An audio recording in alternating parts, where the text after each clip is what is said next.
اللهم ارحمنا بالقرآن واجعله لنا إماما ونورا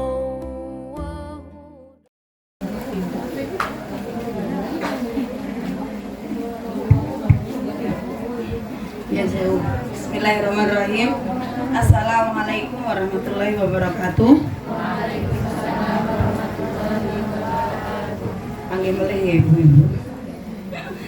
Alhamdulillah, bersyukur, mudah-mudahan materi demi materi bersambung karena orangnya sama. Dan kali ini di semester ini adalah tatap terakhir. Dan kita syukuri dengan ucapan alhamdulillah, yang mana sampai pada hari ini ternyata kita masih bisa menghirup udara di muka bumi ini. Dan alhamdulillah juga mudah-mudahan bunda-bunda solihah ya itu senantiasa mendapat curahan rahmat dari Allah Subhanahu wa Ta'ala. Amin ya Rabbal Alamin. Nah, pada tema kali ini itu bagaimana kita membangun pola komunikasi yang baik di keluarga ya. Apalagi mungkin ketika kita itu tinggal tidak hanya bersama keluarga inti, tetapi bersama keluarga besar. Bersama keluarga besar, ada buliknya, ada mbahnya, dan ini biasanya orang Padang. Orang Padang itu banyak yang tinggal masih bersama keluarga besarnya, itu banyak. Bahkan sudah bersuami, beristri pun tinggal bersama ibunya itu masih banyak. Yang model itu kayak tradisi juga. Walaupun kalau sudah zaman berubah, sudah tidak ada yang tidak begitu. Tapi teman saya yang ibunya itu sekarang udah meninggal ya ibunya, tapi usianya sudah sepuh banget itu masih seperti itu.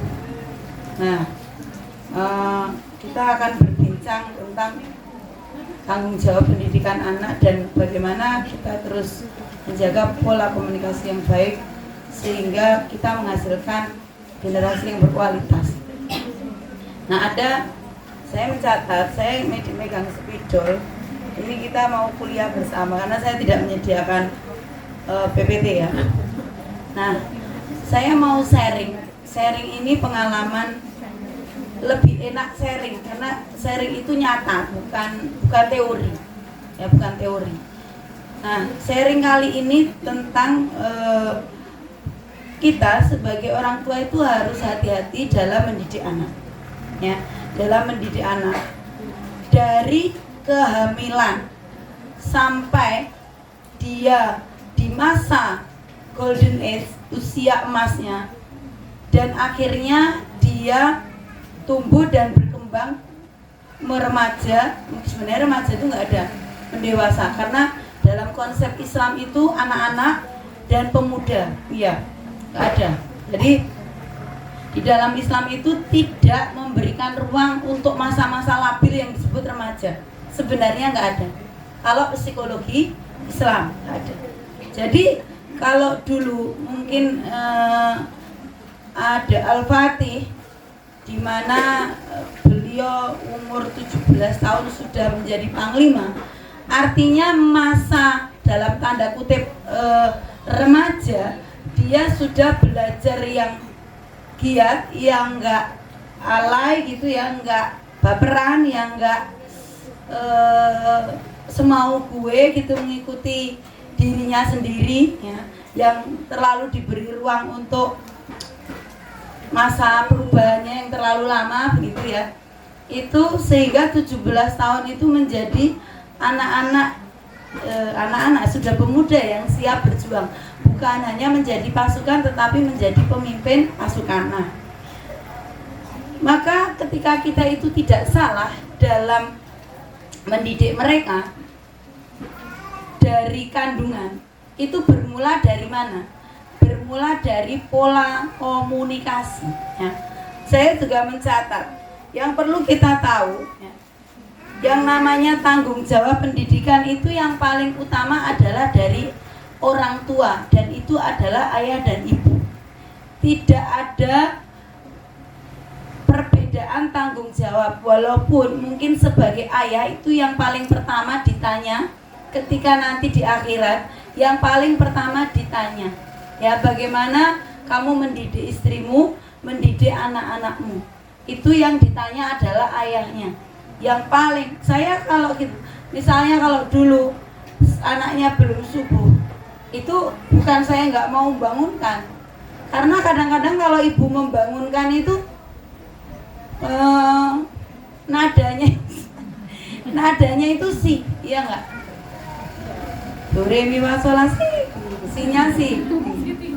Sebenarnya permasalahan di rumah itu bukan pada esensinya, tetapi pada nada yang dipakai. Contohnya belum masuk ke pola komunikasi. Dek, bangun, sudah subuh. Itu nadanya apa? Do. Sama kalimatnya. Dek, gendang bangun, sudah subuh, saiki jam piro? Itu nadanya sampai sol. Bener tangi wis tekan si. Itu nada. Jadi perkara nada itu diperbarui.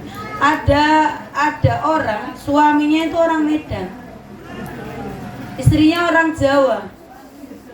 Perempuan itu emosionalnya itu kan ya begitu gitu ya. Jadi mikirnya tuh suaminya tuh tiap hari marah. Padahal itu nggak sampai konsultasi sama ustadz ya. Di Bangun Taman Ustadz saya di Karyawan itu kita konsultasi keluarga. Hanya pada pola komunikasi. Nah makanya kita juga harus melatih untuk mengambil nada itu nada awal. Nada tinggi itu agak berat memang, apalagi kalau ya berkaitan dengan anak itu jangan sampai gitu. Nah saya akan menuliskan di sini, ada bang tulis ini. Ada 6 pola komunikasi. 6 pola komunikasi yang pertama itu adalah, sebentar, nanti sambil menulisnya. Jadi pola komunikasi itu menjadi suatu hal yang paling pokok. Bahkan di dalam hidup berkeluarga antar pasangan, kata kunci ya keharmonisan itu bukan masalah ekonomi. Ya walaupun bisa jadi. Ya tetapi sebenarnya pola komunikasi. Nah, pola komunikasi itu di dalam Al-Quran itu ada 6. Nah, yang pertama kita itu menggunakan qaulan baligh. Ya, pola komunikasi. Videonya baru. Masih tipis banget. Ya, satu namanya qaulan baligh. Nah, qaulan baligh itu adalah kata-kata yang sampai di hati ya.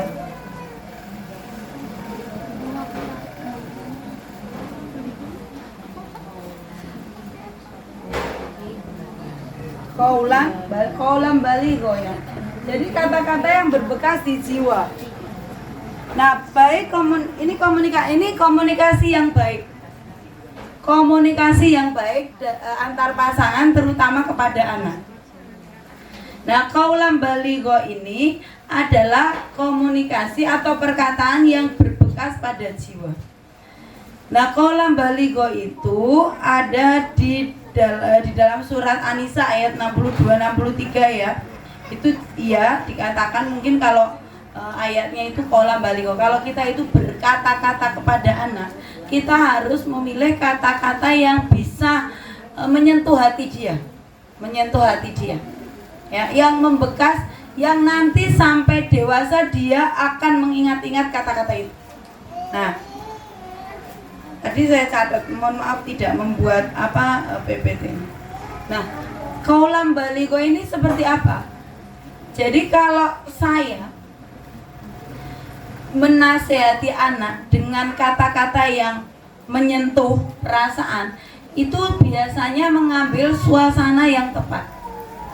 Suasana yang tepat itu ada kalau di dalam hadis Rasulullah ada 3 keadaan yang mana qaulam baligho itu akan sampai kepada anak kita. Nah, 3 keadaan ini yang pertama apa? Yang pertama adalah mana ya? Kasih panah aja ya. Nah, yang pertama itu ketika perjalanan, misalnya perjalanan, sedang mengadakan perjalanan. Perjalanan kemana? Diantar ke sekolah, itu sambil bicara. Diantar ke sekolah, itu sambil agak pelan-pelan dinasihati. Mungkin kalau kecil duduknya depan, kalau belakang. Atau perjalanan kalau pakai mobil ya diajak bicara. Atau perjalanan keluar kota dan sebagainya. Jadi kalau di perjalanan, ini hadisnya ada perjalanan. Nah, yang kedua adalah ketika makan. Loh, kok makan kok ngomong ya? Maksudnya itu ada hadisnya, ketika makan itu bukan pas sedang mengunyah, enggak, artinya waktu berkumpul bersama. Itu adalah ada kesempatan untuk bicara. Jadi suasana perjalanan, suasana makan, dan yang ketiga ini sedang sakit. Ketika anak sedang sakit. Nah, suasana ini rata-rata dia rileks. Rileks itu apa? Ya dia santai, dia nggak tegang. Kalau dia sedang belajar matematika dinasihati, woi, soal perang dunia ketiga. Soalnya bener menasihati orang, jadi diajari rumus anaknya jadi bingung, malah dipadu. Jadi waktu rileks, makan itu kan rileks. Habis makan itu kan rileks. Mau makan juga sambil makan saat mungkin pas kita tidak mengunyah dan sebagainya itu masih bisa. Nah itu qaulam baligho, itu suasana yang berbekas.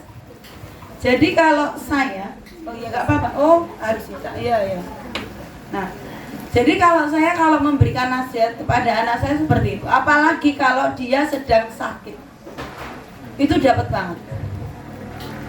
Dek, misalnya dek, apa kakak, apa mbak, coba bayangkan, alhamdulillah ya, Allah masih memberikan kesempatan kita ini untuk mengingat Allah dengan cara sakit, misalnya seperti itu. Nah, maka dari itu, kalau orang sakit itu toh mau sholat aja nggak bisa, misalnya tentang sholat, mau sholat aja nggak bisa, dalam arti secara sempurna. Dan tidak ada nikmat-nikmatnya sholat ketika keadaan tidak sempurna. Ditanya iya nggak? Iya. Nah, terus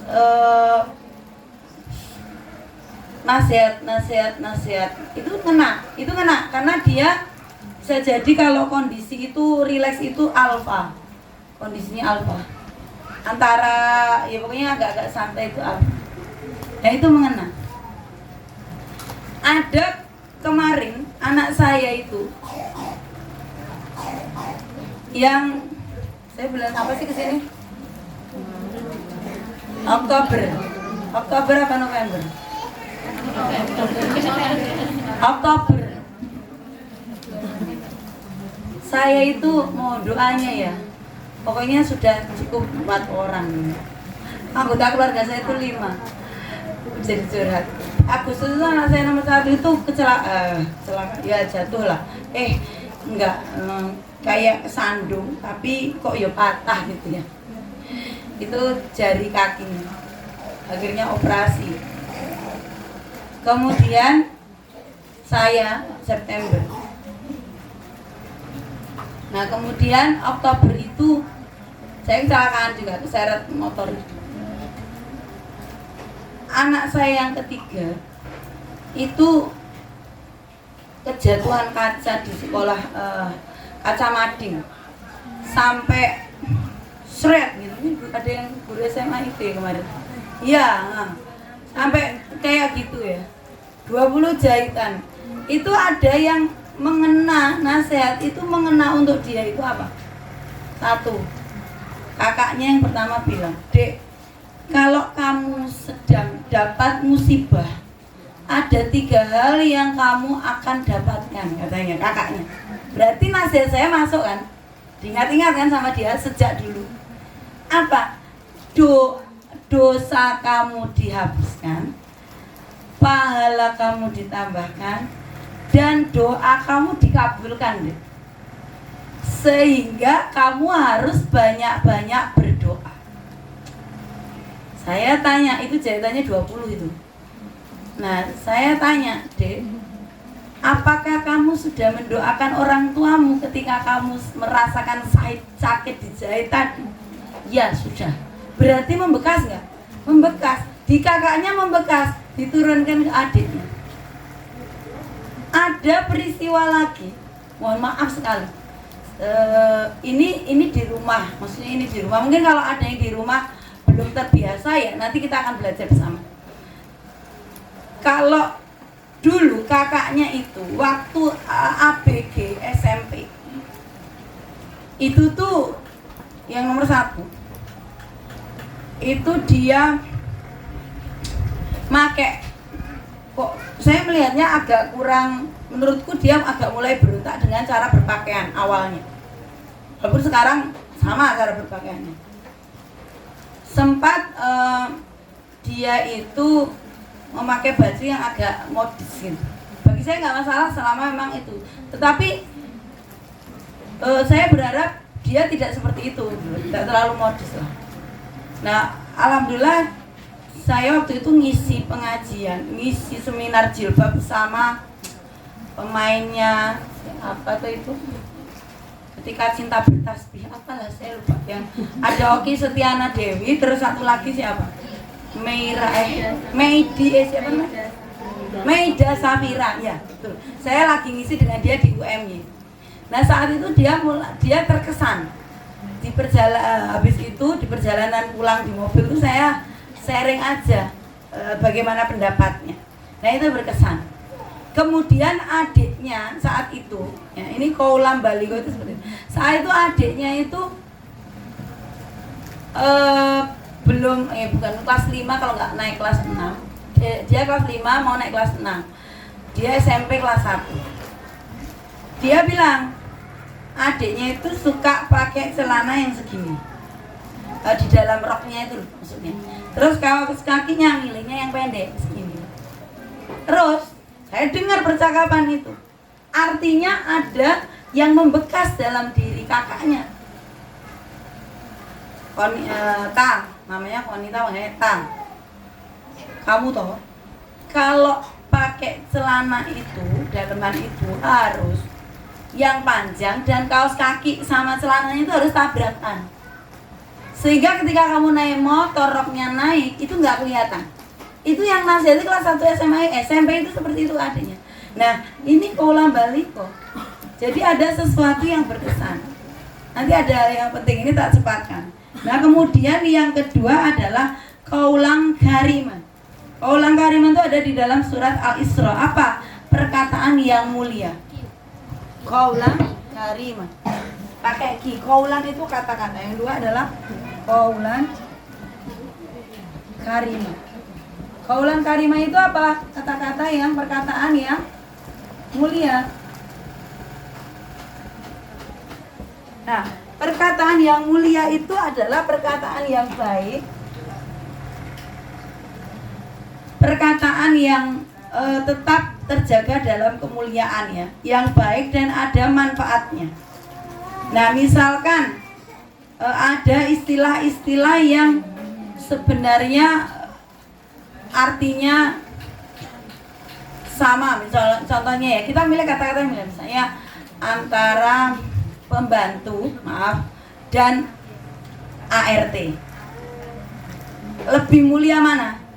ART. Nah, itu contoh. Nah, maka kalau kita bicara dengan anak-anak kita, kita memilih atau memberikan kata-kata memilih kata-kata yang memuliakan. Ya. Sehingga ketika kata-kata itu mulia, baik yang dipilih, maka nanti akan banyak kebaikan yang akan diikuti. Contohnya di dalam sekolah itu saya sebenarnya tidak begitu suka, ya. Sehingga saya selalu berkata murid saya itu pintar semua. Ada yang bilang, maaf, Ada yang bilang guru lah dia itu agak low. Jangan ya, dia agak lambat. Ya pilih kata yang lebih baik lah, pokoknya itu. Nah, kalau kita berkomunikasi dengan anak, pasangan, itu milih kata-kata yang mulia sehingga rasa terkurangi rasa sakit hatinya, terkurangi sesuatu yang melukai.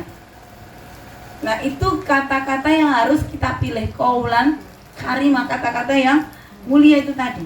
Jadi terus gimana caranya? Ya belajar.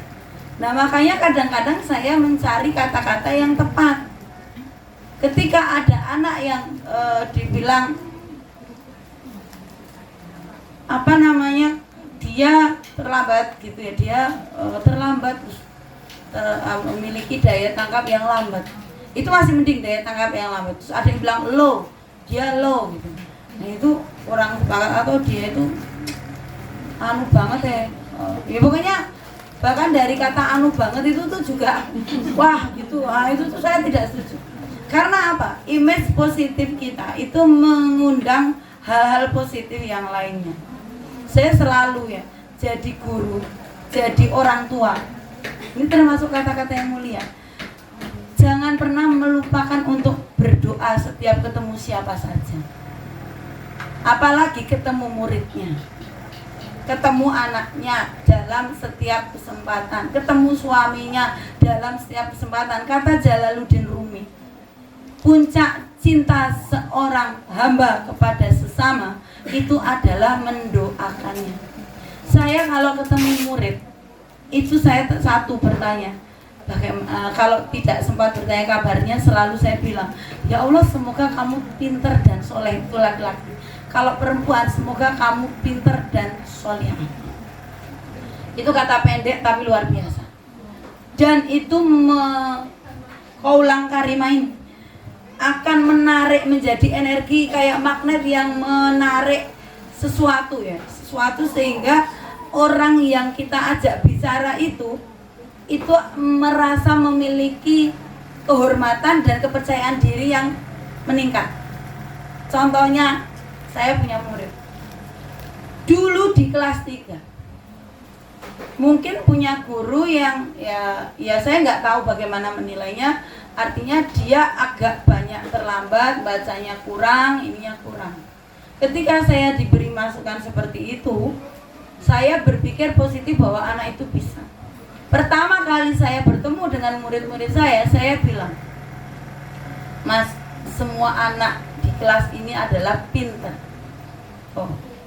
Nah, nanti kalau merasa nggak bisa, ada satu cerita yang Ustazah mau ceritakan. Apa? Imam Syafi'i itu pernah punya murid yang muridnya itu kalau diajar tuh nggak bisa-bisa. Lalu Imam Syafi'i itu berinisiatif untuk mengajak anak tersebut pulang ke rumahnya untuk diajari secara privat. Lalu ternyata tidak bisa juga anak itu. Imam Syafi'i sedih mengungkapkan perasaannya kepada anak tersebut. Berkatalah Imam Syafi'i begini, wahai muridku, wahai anakku, bukan kamu itu bodoh banget, enggak, kamu kok nggak bisa-bisa atau kenapa? Aku ini guru yang mana aku itu adalah manusia biasa, ilmuku terbatas, kemampuanku terbatas, sehingga aku tidak bisa mengajarkanmu dengan baik. Coba bayangkan. Nah, maka dari itu, supaya nanti mudah ilmu itu kamu serap dari guru mana saja yang memiliki keterbatasan, maka kamu pulang ke rumah, kamu berdoa kepada Allah. Berdoa pada Allah minta apa? Minta diberikan kemudahan untuk menyerap ilmu itu. Daripada kalimat, ya Allah, aku loh, saya ini yang jadi guru, ono murid kok yang ini. Itu nggak memuliakan. Lalu apa? Kalau perlu ibunya diminta doain. Dan anak itu pulang. Benar, anak itu jadi pintar. Setiap kali ketemu anak yang diberi catatan tadi, namanya, tak sebut namanya karena positif, namanya Riken. Mungkin dulu dia terinspirasi Ronald Reagan gitu. Namanya tulisannya Reagan. Panggilannya Reagan atau Reagan. Nah, tapi kemudian apa? Setiap pagi, setiap ketemu, nah, kamu jangan lupa ya, pagi-pagi kamu berdoa sama Allah, minta diberikan kecerdasan, diberikan kemampuan, kamu bisa. Ya, semoga kamu pintar dan soleh ya, sukses ya. Ya, akhirnya apa? Dia itu waktu kalau sekarang ada P5 itu ya, waktu P5 mau tampil aja, dia bilang pokoknya hari ini aku harus tampil terbaik. Biasanya nggak pernah seperti itu. Dan ulangan pelajaran saya nggak pernah remedial, pelajaran bahasa Indonesia. Padahal yang dulu katanya baca aja nggak bisa, nulis aja nggak bisa, ternyata dia malah justru nggak masuk daftar remedial. Terus saya motivasi begitu, itu apa gunanya kaulang karimah ya di dalam mendidik anak itu. Wala lele kowe nek ra iso gek dadi apa? Lah ya kowe dadi apa kan?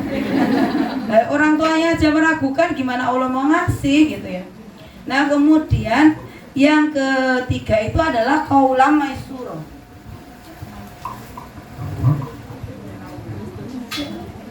Kaulam maisuro. Apa kata-kata yang mudah dipahami. Nah, supaya kata-kata kita itu memilih kata-kata yang mudah dan mudah dipahami, itu ada dua makna. Kaulah maisura itu kata-kata yang mudah, memilih kata-kata yang mudah dan mudah dipahami oleh orang lain, oleh anak-anak kita. Ya, perkataan yang mudah. Banyak sekali komunikasi yang justru menjadi masalah ya atas salah pilihnya kata-kata yang kadang-kadang tidak mudah dipahami. Ya. Jadi kasus-kasus seperti itu banyak. Jadi kadang-kadang ada guru yang dia mengukur kalimat. Jadi begini. Ada kalimat standar yang digunakan sebagai orang tua atau sebagai guru, yang mana belum tentu standar bagi anak-anak yang memiliki butuh perhatian khusus.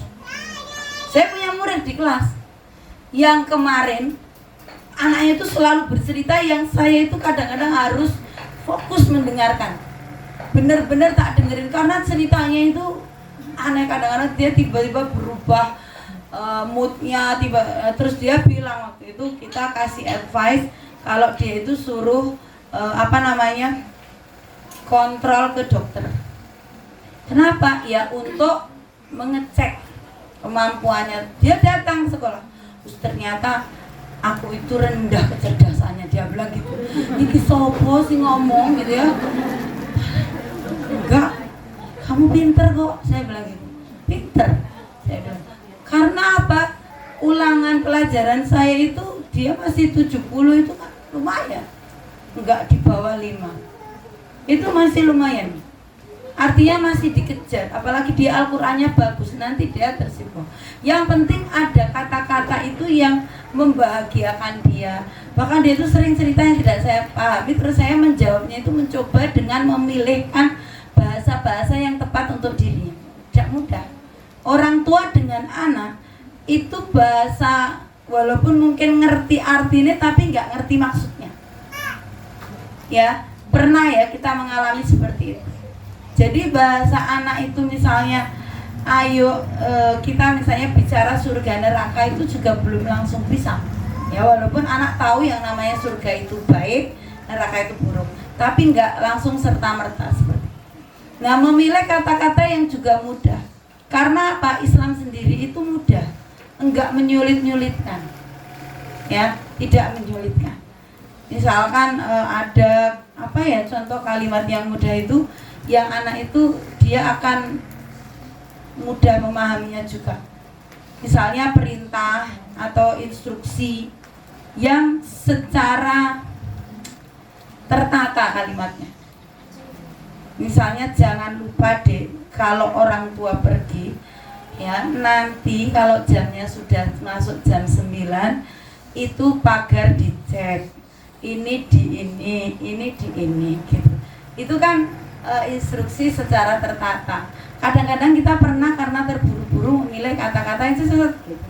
Nah itu kadang-kadang. Nah apalagi kalau anak kita itu kecil tadi, yang seperti yang tilawah, itu bagus itu gurunya tadi, sebentar lagi nanti maju dia habis kalau jembleret gitu, itu ada hadiah menunggu.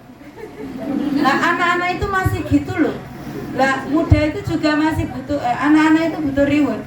Jadi gini, saya tuh kadang-kadang jujur nek terlalu angel-angel ki yo rusake.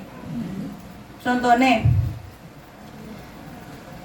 ada tamu di rumah saya, sudah seperti anak saya sendiri membawa anak-anaknya.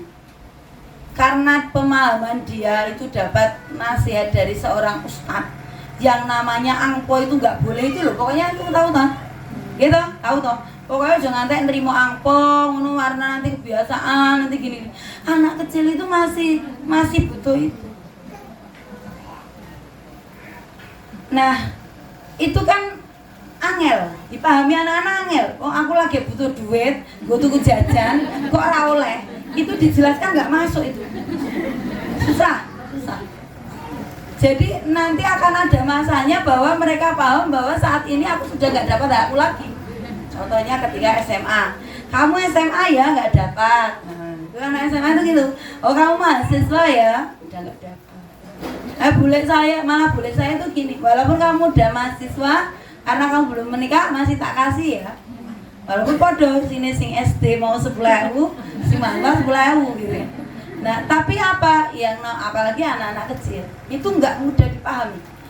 Kita nggak boleh, Rasulullah bilang nggak boleh. Aduh, ya mereka bisa tapi nggak bisa. Itu contohnya hal yang mudah.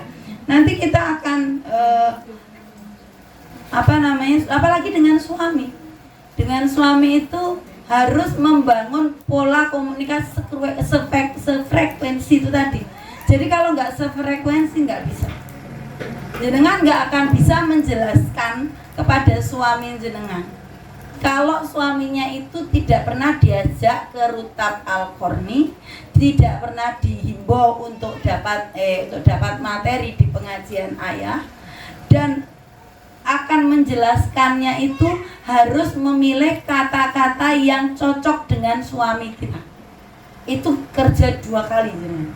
Tapi kalau suaminya juga mau belajar di sini, itu tidak akan sulit. Ya, itu termasuk qaulam maisur. Nah, yang keempat adalah qaulam ma'rufan. Qaulam ma'rufan itu kata-kata yang baik. Nah, kata-kata yang baik itu apa aja gitu. Kata-kata yang diterima, ya tadi contoh-contohnya sudah. Etika, sopan santun dan sebagainya ya. Dan kita perlu menjaga qaulam ma'rufan. Ma'rufan itu adalah kata-kata yang baik. Kata-kata yang baik itu milih. Termasuk kata-kata yang baik itu doa.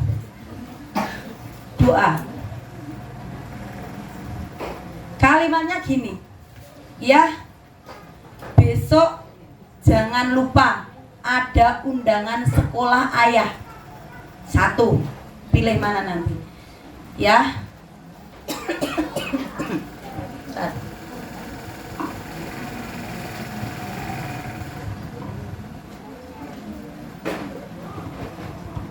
Ya, semoga besok ayah ada waktu luang dan bisa hadir di acara sekolah ayah yang diadakan Rutab Al-Qarni. Itu kalau di media sosial itu sing dhuwur di teng-teng gitu kan ya. Ya, terus sing ngisor di centang gitu. Ya kan? Kalimatnya himbauannya sama, tapi struktur kalimatnya beda. Itu juga punya pengaruh. Ya. Semoga ya saya gitu kalau dengan ibu-ibu yang ngaji itu, semoga Allah memudahkan ya langkah kita untuk bisa berangkat. Ya, ibu jangan lupa loh, nanti kita ngaji jangan lupa berangkat. Karena ngaji itu jalan menuju surga. Walaupun ngono kayak angel. Semoga Allah memudahkan langkah kita untuk ke pengajian, dan semoga kebersamaan kita di pengajian itu akan mengumpulkan kita di surga. Ininya sama, tapi nilai kalimatnya beda toh. Beda, itu punya pengaruh. Itu punya pengaruh. Saya itu kalau setiap pagi dengan suami saya, setiap saat dalam chatting itu mesti saya akhiri dengan doa. Setiap berangkat, kalau yang berangkat saya dulu, beliau itu selalu menguntapke sampai saya berangkat itu Bismillah, semua akan bertemu dengan jalan mudah. Pokoknya doa. Ya, semoga Allah mudahkan, semoga pertolongan Allah senantiasa datang untuk kita gitu. Itu ritualnya gitu kalau berangkat. Sehingga nyambung gitu ya. Nyambung karena kita itu menyatu di dalam doa kita di luar biasa. Nah, kemudian yang ke 2, 3, 4. Yang kelima itu adalah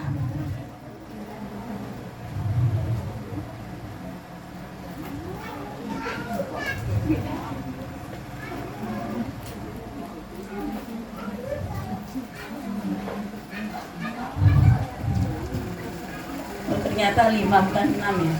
Jadi saya salah ketik ini tadi. Yang kelima adalah qaulan sadida.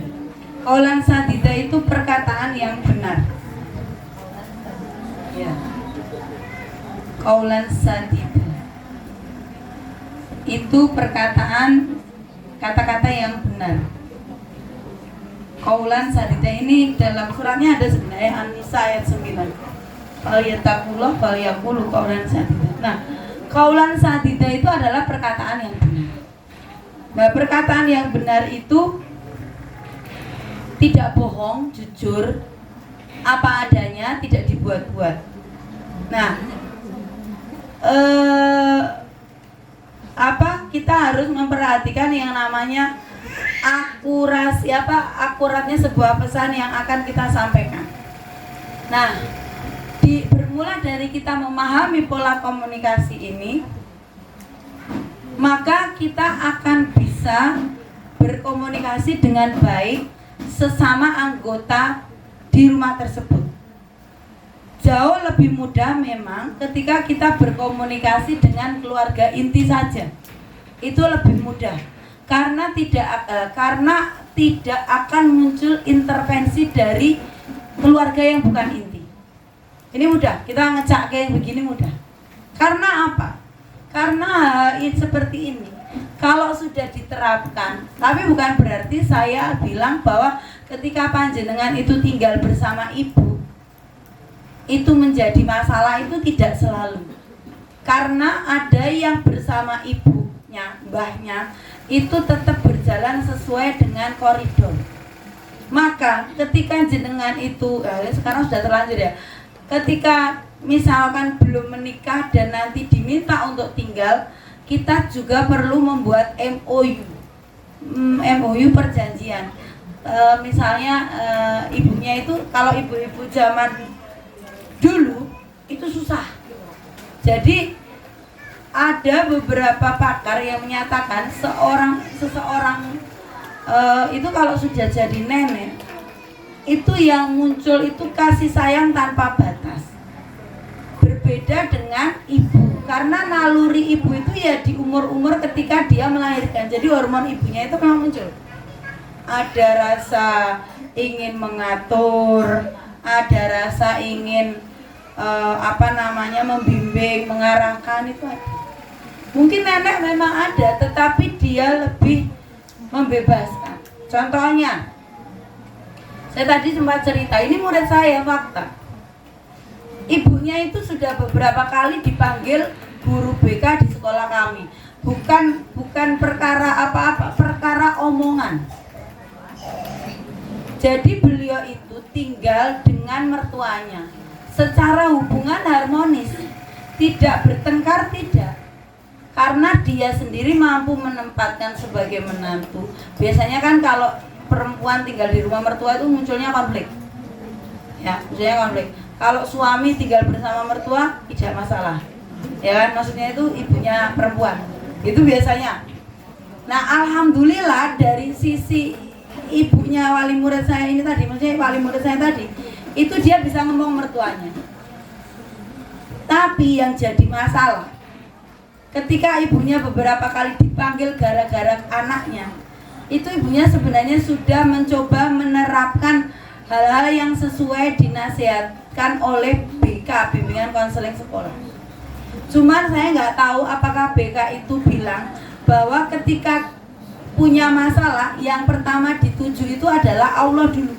Apapun masalahnya, solusinya adalah bersama Allah dan Al-Quran. Itu. Jadi pertama kali kalau menyelesaikan masalah apapun pasti bisa, tapi jangan lupa menggandeng Allah dalam setiap urusan, baik anak kita, siapapun. Makanya kan ada kalau kita itu punya masalah berat atau apapun, itu ada doanya. Doanya apa? Ya Hayu ya Qayyum birahmatika astaghits. Ya Hayu ya Qayyum, ya Allah Engkau yang Maha Hidup. Terus Hayu Maha Hidup, Qayyum itu ada dua makna. Yang Maha berdiri sendiri dan terus menerus mengurus hambanya. Birahmatika astaghits, dengan rahmatmu aku mohon pertolongan. Terus lanjutannya apa? Wa aslih li sya'ni kullah, wa aslih li sya'ni kullah. Perbaikilah urusanku semuanya. Semuanya itu apa? Dalam batin kita harus mikir, harus membayangkan. Wa aslih li sya'ni kullah. Ya Allah, perbaikilah urusanku semuanya. Urusan anakku, urusan keluargaku, urusan komunikasiku dengan mertuaku, urusan isi kulkasku, urusan berasku, semuanya, urusan isi rumahku. Wa aslih li sya'ni kul, wa aslih li syat, wa aslih li sya'ni kullah, semuanya. Terus apa? Fala takilni ila nafsi torfata ainin abadan. Fala takilni ila nafsi itu apa? Dan janganlah engkau membebankan sesuatu yang berat, masalah yang berat itu di pundakku sendiri. Gak mau aku ya Allah, gitu ya. Torfata ainin abadan. Dan janganlah pernah engkau meninggalkan aku sekejap mata pun. Itu kalau punya masalah berat, doa itu minta tolong sama Allah, habis sholat minta tolong seperti itu. Nah, setelah itu baru dirunding. Nah, saya cerita wali murid saya tadi, dia apa? Dipanggil, orang tuanya udah ngejalanin. Menjalankan apa? Anaknya nggak boleh nonton sinetron karena kulaan kata-kata di sinetron tadi luar biasa. Pernah kelas 2, saya ngajarnya kelas 4 ketemu dia. Tapi ketika saya melaporkan, ternyata kelas 2 melaporkan ke BK dan mempertanyakan mungkin ada advokasi atau gimana, ternyata kelas 2 juga pernah ada kasus. Dia melihat di televisi, di sinetron, kalau ada laki-laki dan perempuan yang bukan istrinya bicara, oh itu namanya selingkuh. Nah, waktu itu ada seorang ustadz BK dan seorang ustadzah sedang berbincang di masjid. Mungkin guru wali kelas tadi itu sedang menceritakan kasus muridnya, kok rodo suwi dia mengamati aja. Terus ustadzah tersebut pergi, ustadznya dideketi. Ustadz selingkuh ya? Lah itu fakta, di sekolah kami ada. Terus udah kayak gitu, kenapa yang saya laporkan itu apa? Yang saya laporkan ini bocah kok pinter banget ya kalimatnya, saya bilang begitu. Saya cuma kaget aja sok. Tapi saya masih berpikir, oh kenapa gitu ya. Kalau ada masalah berarti ada latar belakang yang menyebabkan masalah tersebut. Ya, dan anak itu tidak salah. Anak itu mencontek, dia punya role model. Pendidikan itu dari orang tuanya. Gitu kan? Nah, kemudian apa yang menjadi masalah sehingga saya bertanya? Ternyata dia tahu kata-kata maaf, pelakor. Gara-gara apa? Gara-gara dia suka dengan temennya laki-laki kelas 4. Dan ternyata ada kelas 5 yang juga suka dengan anak kelas 4 tersebut. Terus dia itu nge-DM lewat Instagram, kamu pelakor. Ini pola komunikasi. Iya, kenapa? Ternyata ibunya juga bilang ke saya, lah saya itu loh sudah di rumah itu kalau jam sekian itu jatah ngaji, TV tak matiin. Ketika dia nyetel, saya tegur. Ternyata eyangnya bilang, Bu, manggil ibunya itu namanya Bu siapa ya? Bu Greta. Beto Mbak Gret, sini lo, sini sama eyang. Wes mlebu kamare eyang yang VIP, ada TV-nya, ya orang kaya sih, ada TV-nya, nontonlah sinetron bersama mbahnya.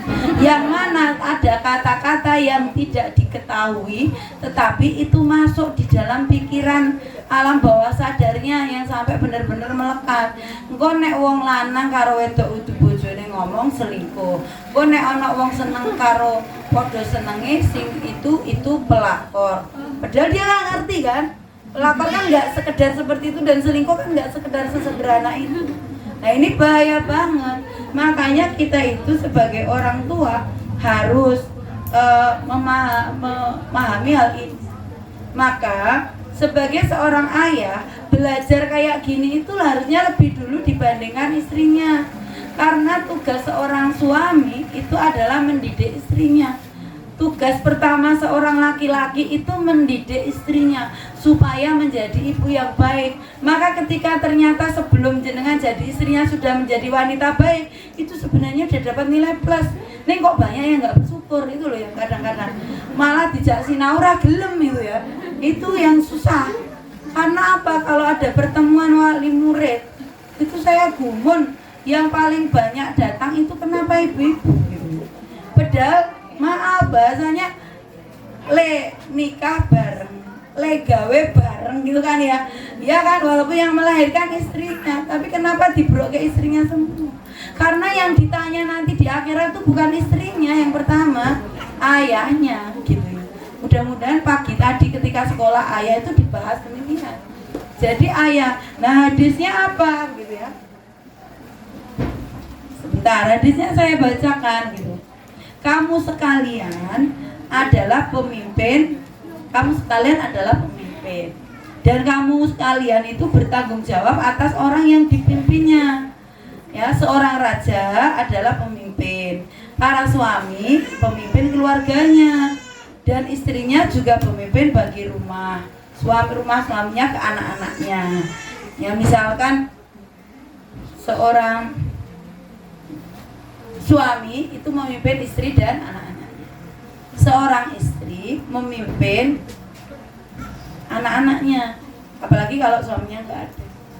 Dan seorang istri harus menggunakan apapun yang terjadi, menggunakan ini tadi, malah tulis 6, ini tadi 5. Nah, menggunakan kata-kata yang baik. Ya, bunda-bunda solehah pernah membayangkan ada yang LDR, di sini ada yang LDR, yang suaminya kerja di luar Jawa, di luar kota, yang pulangnya seminggu sekali, nggak ada kan? Alhamdulillah. Nah, kita belajar LDR itu nggak hanya sekarang, atau LDM ya, long distance marriage. Nah, LDR atau LDM itu zaman dulu sudah ada. Zamannya siapa? Zamannya siapa?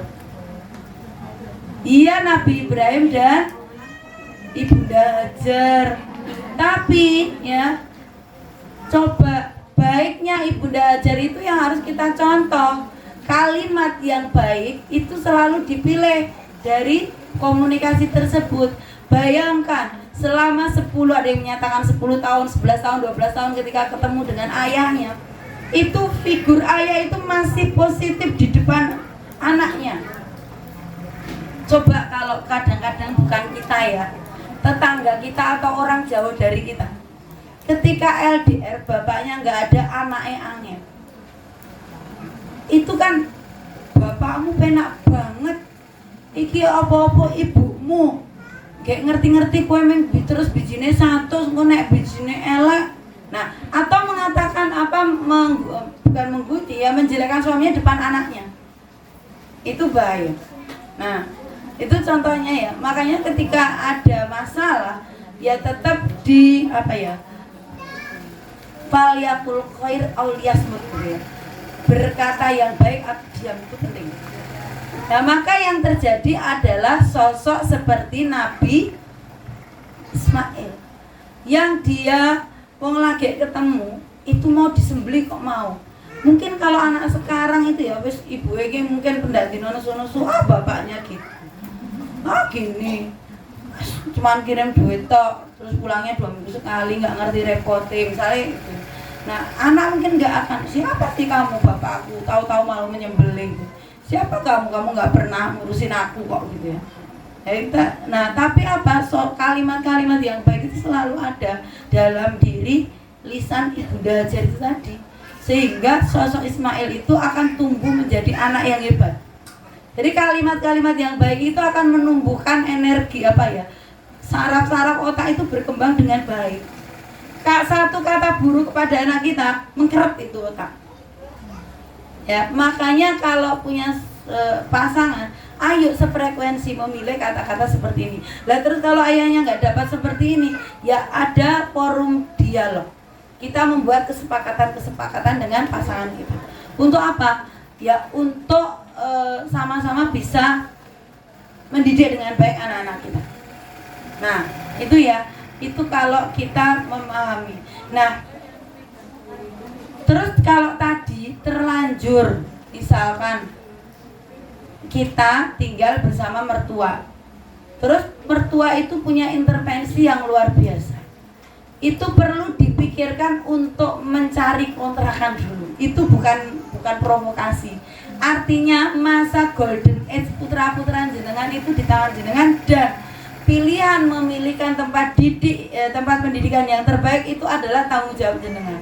Karena kalau golden age ini tidak diisi oleh hal-hal yang baik, maka ada 2 pilihan, baik atau buruk. Begitu. Jadi sekarang tuh banyak pilihan sekolah. Ya, dia sekolahnya mewah, bagus, mahal. Ya, dididik dengan baik, oke, sama-sama.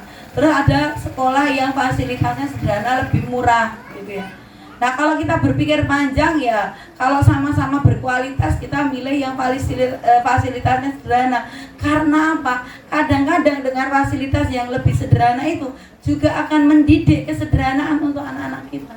Coba bayangkan, pesantren-pesantren yang saat ini masih eksis. Walaupun mungkin kalau pesantren di situ tuh sekamar 10 dengan keadaan yang kadang-kadang kurang rapi dan malah kutuan dan sebagainya. Itu ada kan, masih ada dan masih eksis. Dan mereka banyak tirakatnya, ya enggak? Sekarang tuh lo lihat pesantren-pesantren yang AC, ada mesin cuci yang dilayani. Anak-anak akan menjadi generasi home service, apa-apa dilayani. Terus juga ada lagi nih, saya pengen mengingatkan nih bunda-bunda semua itu. Kalau jenengan itu nurun ke anak di pinggir jalan sana, misalnya parkir, jangan sampai, mungkin kalau di sini kan sosok parkir sini bisa umpamanya. Di sekolah saya itu saya belum ada kesempatan ngisi atau ngomong ke wali murid. Itu mendidik generasi mandiri dan dia tangguh itu tidak mudah. Kenapa? Kalau tadi ya sekolah, pesantren dengan fasilitas yang luar biasa, ya nek dek iki kodarullahnya jadi orang kaya dan memiliki semuanya, itu nggak jadi masalah. Tapi nanti dia akan beradaptasi lebih sulit ketika dia menghadapi hidup yang tidak sesuai dengan ekspektasinya. Bener nggak? Bener. Lah, contohnya yang saya mengkhawatirkan. Nah, kalau jenengan itu nanti ngantar putranya sampai sana, biarlah tas itu mbok isinya berat, sing gendong bocahe. Ojo ditentengke. Itu di sekolah kami saya sangat prihatin dan belum sempat bicara. Dari ujung sana anak kilember. Tasnya sing nyangklong bapaknya atau ibune. Nek gak sing geretan, sing geretke orang tuane. Astagfirullah, saya bilang gini, ini mau jadi generasi apa? Bener gak kayak gitu? Iya, jangan. Jadi kalau bunda-bunda itu masih gendong ke tasnya, jangan, biar dia itu menanggung beban dulu sendiri. Kalau nggak gitu dia nggak akan berlatih. Ini intermezzo apa tentang itu tadi. Nah, pendidikan itu tanggung jawab yang paling penting orang tuanya. Dan diberi pengertian dengan kaulan-kaulan ini tadi. Ya, apa? Kamu harus gendong, nanti kamu latihan, kamu kuat. Atau mungkin kita memasukkan tas itu sesuai keperluannya, nggak semua itu dimasukkan. Wah, ada tas itu yang angkat kisine waktu kok ya abot banget. Ya, jadi itu disesuaikan dengan kebutuhan anaknya. Ini penting, apalagi cuma masuknya sampai siang ya. Nah, tuh. Nah, itu penting bagi kita untuk terus ya memantau anak-anak kita, karena tanggung jawab surga neraka baik buruk anak kita itu bukan di tangan mbahnya, bukan, kecuali kalau memang ayah ibunya itu meninggal. Kemarin ada anak yang seperti itu, nah mbahnya pun juga harus diberikan pengertian yang lebih gitu. Nah, mengapa tadi hadis ya bahwa kita itu harus menunjukkan sikap kepemimpinan. Nah, karena di hadis yang lain sesungguhnya Allah itu akan bertanya kepada setiap pemimpin tentang apa yang dipimpinnya, apakah ia pelihara atau sia-siakan, hingga seseorang ditanya tentang keluarganya. Maka seorang suami ya, yang soleh itu harus melakukan tanggung jawab seperti itu, dan dalam mendidik pola komunikasinya itu harus baik. Ya, pola komunikasinya itu harus baik karena itu yang dicontohkan oleh Rasulullah. Nah, itu ya hal yang paling penting di dalam komunikasi. Nah, kalau sudah terlanjur sama mbahnya, mertuanya yang intervensi, maka yang paling utama bukan jenengan menyelesaikan masalah dengan mbahnya dulu, kan, tapi selesaikan baik-baik, bicara yang baik dengan nada yang baik dengan pasangan, ya. Bagaimana untuk perkembangan anak kita, ya, karena aset anak kita itu aset. Ketika 1 tahun kita merusak perkembangan otaknya, golden age-nya itu terlewatkan, maka jenengan itu akan rugi. Ada yang berhenti nanti, maksudnya itu kan daya serap anak itu kan golden age itu kan sampai umur 3-4 tahun kan ya. Jadi kalau hafalan Quran, akhlak, penanaman tuh mulai sedikit-sedikit itu mulai ditanamkan. Ya, ilmu-ilmu itu ditanamkan. Nah, kemudian setelah berkomunikasi baik dengan suaminya, gunakan nada yang rendah, kemudian kalimatnya sudah ditata, nek perlu dipilih dulu, dicatat, terus mencari suasana yang nyaman, ya, berdua misalnya kemana ngobrol, terus jangan sampai muncul seperti itu yang tidak menyinggung perasaannya, sampai pada nanti memutuskan apa yang seharusnya. Kalau misalnya seorang suami berkata, lah aku tuh diamanai untuk jaga ibu, baik, kalau begitu coba berbicara dengan ibu dari hati ke hati, bukan dengan cara mendikte, tapi dengan mengambilkan ibro-ibronya. Ada yang konsultasi ke saya tuh mikir anaknya bagaimana, dia itu mau cerai gara-gara ora tau tekok-tekokan. Maaf, suami istri itu kadang-kadang kalau berhubungan dengan istrinya itu kadang-kadang itu 3 bulan, 6 bulan kayak gitu. Lagi piye terus pola memilihkan sekolah itu suaminya ngotot disekolahkan di sekolah mana itu loh, yang itu yang sewan atau apa itu loh, yang sekolah Quran itu katanya. Terus jauh, anaknya merasa kesel, terus kesel itu lelah, akhirnya disekolahkan di TPA atau TK apa di dekat rumahnya. Nah, tapi kan tidak ada pola komunikasi yang baik, sehingga saya lihat perkembangan anaknya itu kalau berkata-kata itu tidak semestinya anak-anak. Ini bahaya. Nah, tadi ya diulangi, yang pertama adalah kita minta tolong dulu pada Allah. 2, memilih kata-kata dulu, referensi kata-kata dulu sebelum menyelesaikan masalah di keluarga itu dengan suami. Nah, terus yang ketiga, mencari momen terbaik untuk bisa bicara dengan suami. Dengan apa ya? Itu tadi, bermodal kita sudah minta tolong sama Allah, memilih kata-kata yang baik. Terus nek perlu auzubillahi minasyaitonirrajim itu ya, nek ben setane ora nek kene akhirnya mencak-mencak gitu enggak. Terus habis itu nanti bagaimana baiknya itu bukan bagaimana baik, menurutku, maksudnya bagaimana baik menurutmu enggak, tapi bagaimana baik menurut berdua tentang anaknya. Terus setelah itu kalau memang qadarullah bisa pindah untuk cari kontrakan dulu, ya harus siap dengan segala konsekuensinya. Tetapi kalau tidak pindah, itu harus dikomunikasikan dengan baik-baik dan tidak dengan mendikte mbahnya. Karena orang tua itu mesti selalu benar karena merasa punya pengalaman, tetapi dengan model dialog dan contoh-contoh. Kalau mentok, coba dikomunikasikan, mbah, nek umpama nek aku ngontrak piye nek ra iso, nah itu kan tetap ada bergaining di situ. Jadi kita nek ngono, nek misale aku nggak boleh ngontrak, beri kesempatan kami supaya kami bisa mendidik generasi ini menjadi lebih baik dari kami dengan cara kami dan ilmu yang kami punya. Tuh. Nah, setelah itu baru pilihan-pilihan itu ada. Nah, tapi kalau yang jadi masalah bukan mbaknya tapi suaminya, ya kita datang kepada Allah dulu dengan sholat kita, dengan doa kita, dan dengan kesabaran kita.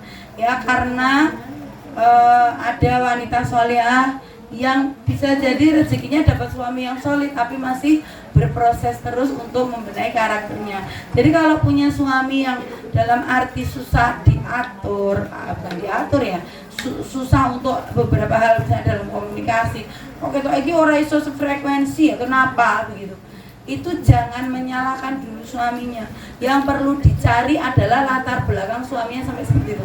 Ada yang ngadu ke saya, itu seorang dokter, bayangkan laki-lakinya itu lulusan ITB kalau nggak IPB, dulu sama-sama rohis di SMA, yang satu SMA Muhammadiyah, yang satu SMA Teladan. Terus qadarullah alhamdulillah dipertemukan untuk menjadi jodoh. Tapi ternyata sejak menikah dia kaget. Kagetnya itu baik-baik, cuman tidak greteh dengan istrinya. Padahal perhatian seorang suami kepada istri itu mengundang perhatian Allah pada para suami. Baiknya suami terhadap istri itu akan mengundang baiknya Allah pada suami-suami kita. Nah itu perlu disentuh dengan cerita itu. Nek rawani ngomong kayak ceramah ya lu, ustaz-ustaz kayak itu.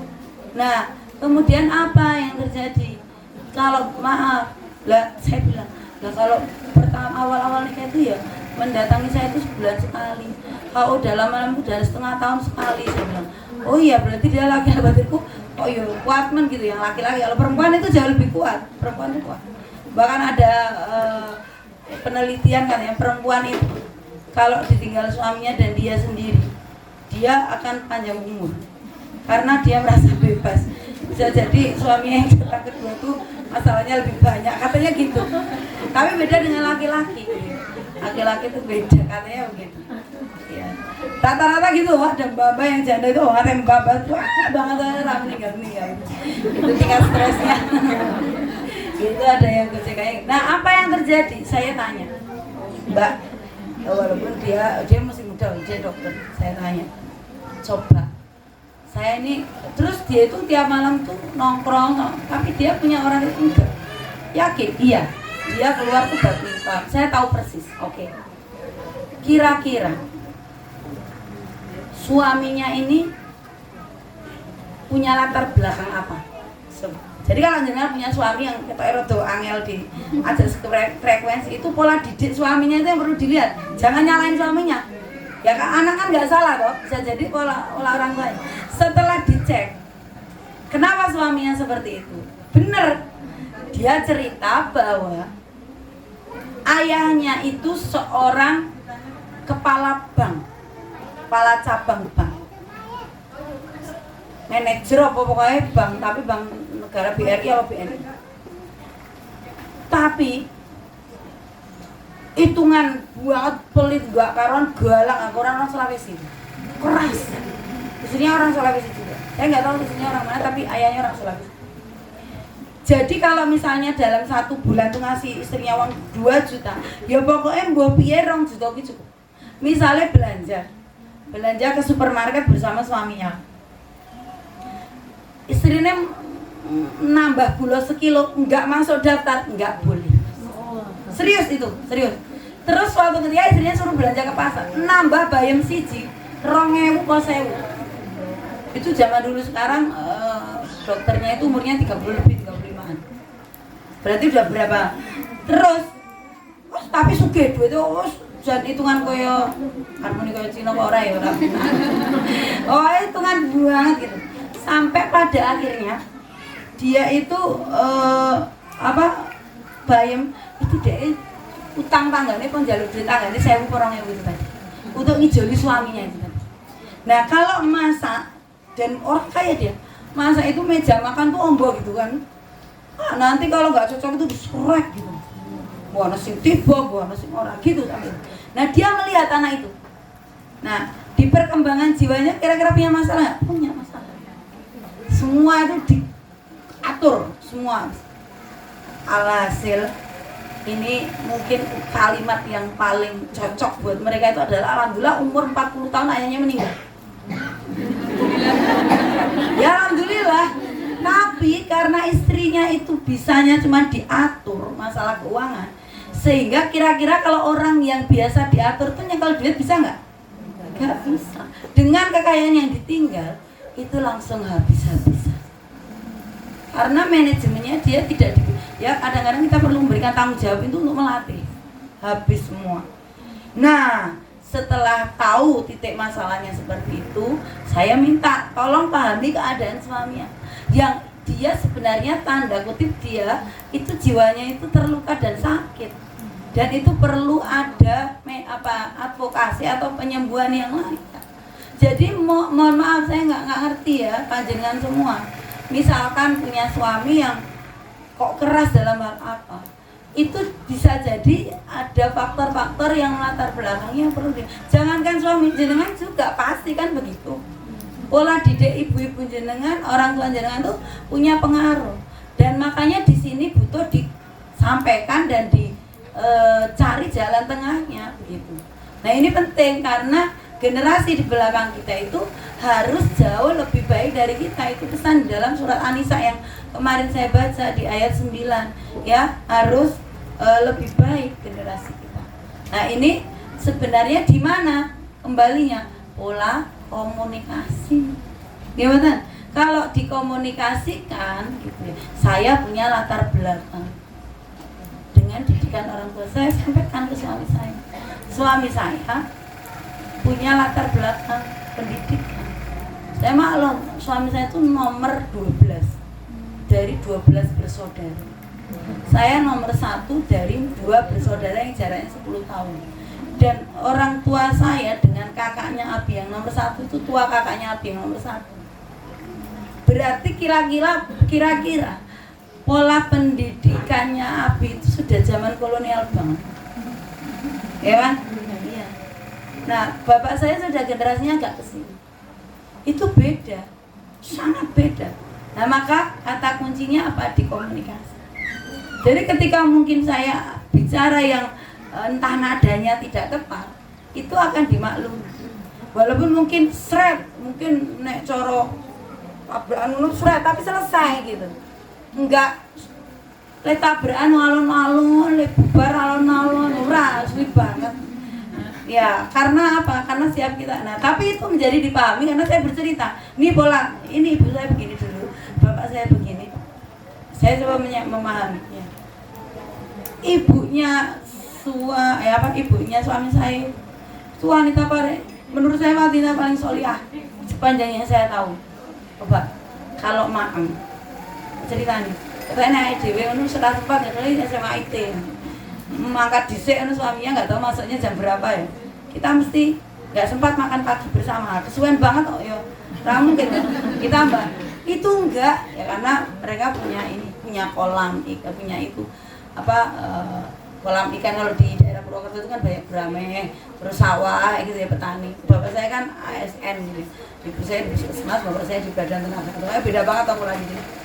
Ibunya itu setahu saya wanita soalnya karena ketika saya jadi menantunya itu ibunya udah mulai sepuh. Itu ternyata sejak menikah. Kalau maam itu suaminya diambilkan, dia nungguin. Terus nanti itu suaminya juga lucu sekali. Diturake separuh, digeser si maam istrinya. Terus nek mandi, nggo godhog banyu, ya kalau muda nggak godhog banyu. Nek mandi mesti suaminya dulu. Nek godhog banyu itu sak panci, wis sepuh godhoge banyu sak panci. Disok ning bak, suaminya ngambilnya separuh istrine mandi. Masya Allah. Kita ya sing mandi suami kita masuknya jam 8, misalnya suami saya pas ngajar setengah 8 di UPN sosok ngajari rodowan atau sore jadwalnya lah kurang mandi dengan sekolahan gitu. Nah tapi itu bisa dicoba ya, artinya bukan di teknisnya tetapi pola penghormatannya. Nah, bahkan ibunya itu kalau nganter anaknya maksudnya anaknya berangkat sekolah itu kalau belum sampai belok itu nggak masuk rumah. Kita paslah telat. Nah itu yang perlu diubah, rakitan kita menjeda waktu sebentar. Biarlah anak kita berjalan sampai belok, misalnya turun di sana, ya biarlah sampai masuk. Ya, itu termasuk membangun bonding membangun ini chemistry. Nah ini penting banget. Nah maka sebenarnya kata kunci semuanya itu adalah pemilihan kata, pemilihan nada, ya saling memahami. Oke, itu ya udah jam 5 jam saya nggak bawa. Begitu aja, mudah-mudahan panjenengan semua dimudahkan urusannya ya dalam mendidik putranya, ya, keluarga panjenengan dan putranya dijadikan keluarga yang pilihan Allah, yang diridhoi oleh Allah, yang dijauhkan dari segala musibah, dan putra-putranya diberikan jalan-jalan meraih sukses di dunia wal akhirah. Jazakumullah sanul jazak. Assalamualaikum warahmatullahi wabarakatuh. Allahumma rahamna bil Qur'an waj'al